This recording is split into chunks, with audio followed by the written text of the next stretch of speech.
देखिए मैं हिंदी बोलता हूँ सर, हिंदी। अरे हिंदी बोला ना। हिंदी किंवा इतर कुठच्याही भाषेची सक्ती महाराष्ट्रामध्ये होऊ देणार नाही म्हणजे नाही। हिंदी भाषेची सक्ती आम्ही आमच्यावरती लादू देणार नाही। मराठी भाषेमध्ये टोमण्यापेक्षा चांगले अलंकार आहेत। कोणासाठी करताय तुम्ही? महाराष्ट्राच्या शत्रूसारखं वागू नका। मराठी भाषा जे टिकवली ती संतांनी टिकवली।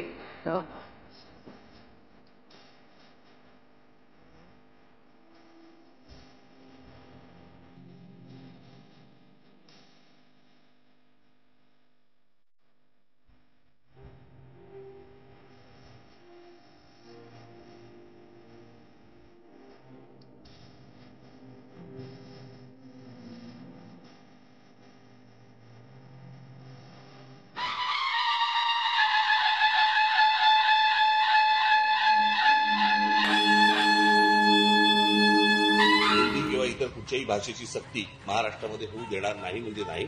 आणि या गोष्टींसाठी म्हणून मी सर्व पक्षांना आवाहन करतोय की येत्या 6 जुलैला गिरगाव चौपाटीवरून मोर्चा काढायचा निर्णय आम्ही घेतलेला आहे।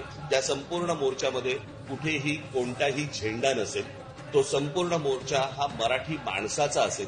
त्या मोर्चाचं नेतृत्व मराठी माणूस करेल। आम्ही जे शिक्षण तज्ज्ञ आणि जे इतर भाषा तज्ज्ञ आणि इतर जे साहित्यिक आणि इतर जे लोक आहेत यांच्याशी देखील आम्ही बोलणार आहोत। माझं पत्रकार जाणार आहे।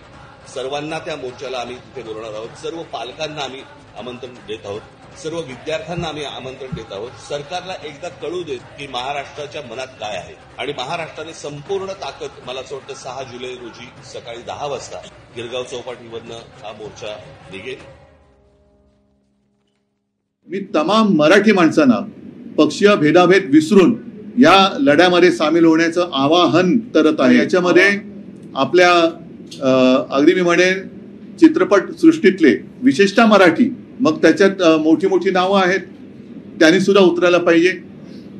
खेळाडूंनी उतरायला पाहिजे। साहित्यिक तर आलेच, अगदी वकील असतील, सगळ्यांनीच जे जे मराठी भाषेचे पुत्र आहेत, सुपुत्र आहेत, मग ते मुलं मुली दोन्ही, आणि मराठी भाषा त्यांना त्यांच्या हृदयात आहे, त्यांची मातृभाषा आहे आणि मराठी भाषेवरती जे प्रेम करतात ते पक्षभेद विसरून अगदी भाजपमधले सुद्धा अस्सल मराठी प्रेमी यांनी सुद्धा या आंदोलनात सहभागी व्हावं ही एक सगळ्यांना मराठी माणूस म्हणून विनंती करतोय। माझं उद्धवजींना एवढंच सांगणं असेल की मराठी भाषेमध्ये टोमण्यापेक्षा चांगले अलंकार आहेत।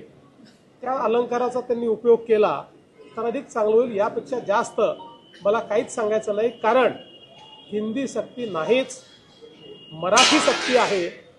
हिंदी जर मराठी भाषेसंदर्भात एवढी चिंता असती तर जो दबाव चाललाय हिंदी भाषेचा, जी लादली जाते त्याच्यावरती साहित्यिक त्याला उठले असते। जसा प्रकाश राज तिथे उठलेला आहे कलाकार।